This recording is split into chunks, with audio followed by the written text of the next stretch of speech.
Well, welcome. We're talking with Elliot Kronenfeld here at the John F. Kennedy Library for TEDxBeaconStreet, and you just gave a great talk. Thank you. Thank you so, so much. And of course, you're talking on the topic that most of us are very curious to hear about, which is what's the magic in relationships? How do we make them work? If there was one take-home that you'd hope your audience really got today, how would you name that? I think, first of all, you have to talk about it. You know, too many couples are just in the relationship and they forget to actually communicate about it. And they think that it's supposed to just happen like manna from heaven. And it takes work and it takes energy. So you have to have language. Language. So recognizing that relationship doesn't just happen. Exactly. It's intentional. You use the word intentional. I do use the word intentional a lot. It really is what I call the glue in the relationship, actually.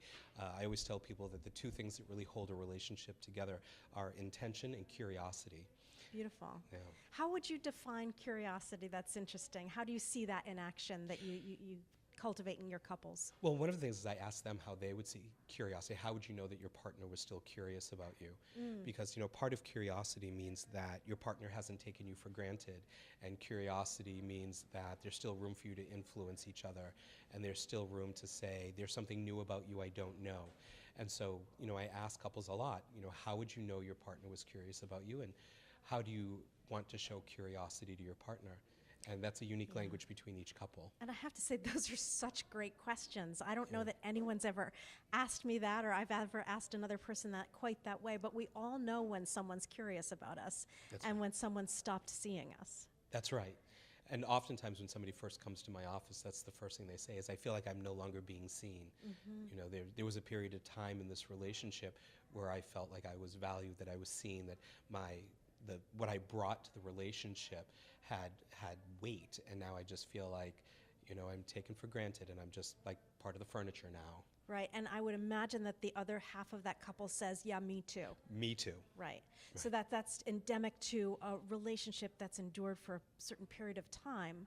Any clues for us that don't see you in couples therapy but who would love to know what are some tricks to keep in the mix, to keep things curious and fresh and keep us from taking one another for granted? Well, I think you have to remember that the person you're in a relationship with today isn't the same person you were in a relationship with 5 years ago, because that person doesn't exist anymore. And you have to wake up and say, who am I in a relationship with today? And that every single day you wake up and you make a choice and you say, today I choose you. I choose you because you're beautiful, because you're attractive, because you work really hard, because you provide really well, and I choose you when you ding the car and you burn the dinner and the laundry doesn't get done. But every single day I make an active choice, which is that piece of intention, which means that I have to see you for who you are. It's interesting to hear you say that, because I think about, I choose you once you've made a conscious commitment in a marriage ceremony, for example. That's right. People feel like that was the last moment of choice. And so it's interesting to hear you say that you're not in the relationship with the same person you were in a relationship with 5 years ago, and that each day is an activity, an active choice. I would wonder how that's tied into gratitude, keeping an attitude of gratitude towards your partner each day. Well, I think that part of it too is I talk a lot about swagger in my work, because I think that most people think swagger is about me. It's about how I purport myself, how I carry myself. And what I tell them is actually swagger is about your partner. If you can come home and make your partner, after the end of a long day, making dinner, cleaning the house, and make your partner feel desired and sexy, then you've got some swagger, right? And swagger is about the other person. It's not about you. And it ties into that gratitude piece, because you exhibit your swagger because you have gratitude for your partner. It's interesting, too, just to hear you say that, because swagger comes, in your definition of it, from inducing a kind of experience in your partner, in the other person. And people often feel so helpless in relationships that have gone sour or have gotten deadened in some way, that's really a very empowering definition that you're offering. Well, I think that part of it is because in relationship, we so often are waiting for our partner to come save us, our partner to make us feel alive. They want our partner to turn us on. And none of that is our partner's responsibility. It's our job to take care of that. It's our job to make sure that we're present, that we're full, that we are paying attention. Doesn't matter how much work our partner does. If we're not doing that for ourselves, none of it matters. Yep. So really redefining who's responsible for my That's right. happiness. That's right. And relocating it in the individual, each individual and the partner. That's right.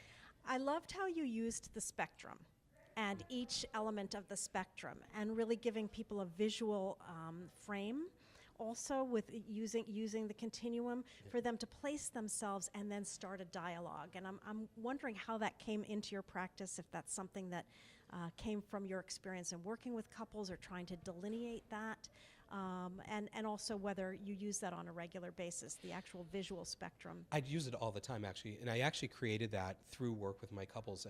I do a lot of infidelity recovery and helping couples overcome infidelity.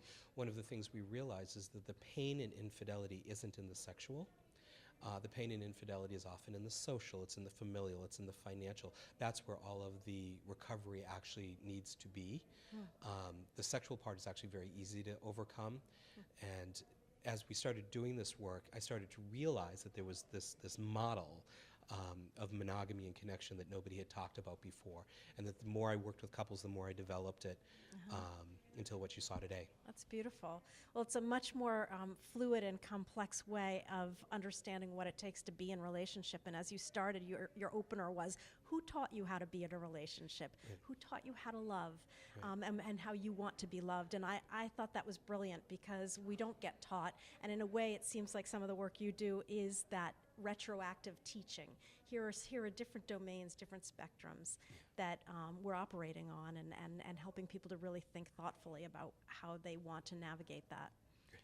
So anything else you'd like to share with people that I know TED Talks, it's always so frustrating because you have to eliminate so many of the gems you wanted to share in order to make it a condensed talk. Is there anything that you feel like you let go of and in the editing process that you'd love to have a chance to talk about? Well, I think in the editing process, the big thing that I really had to cut out was this piece about intention and curiosity, because I think that really is the glue in a relationship.